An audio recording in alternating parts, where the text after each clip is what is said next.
sige lang, tumawid papunta sa himpapawid. Mabuti ang aking batid, lika dito kapatid. Pwera mapigtas, dapat malakas para lumabas at makalabas nang mapunta sa taas.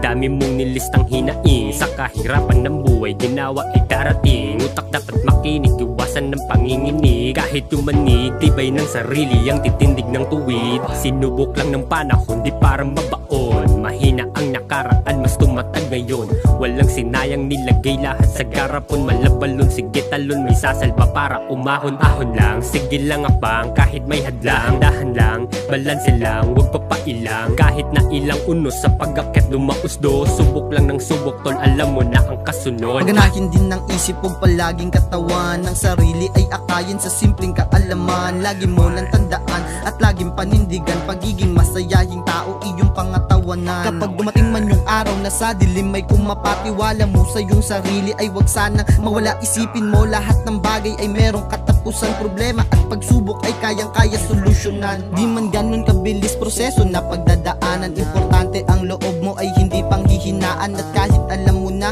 di man ganun kadali, pero nandyan pa din sana sa labi mo ang iyong ngiti. Wag sanang tatanggalin at wag sanang mawala. Lungkot sa'yo na bumabalot, palitan mo ng tuwa. Lagi lang tumingala o tumingin lang sa taas, hanggang sa masabi mong nalampasan ko sa wakas.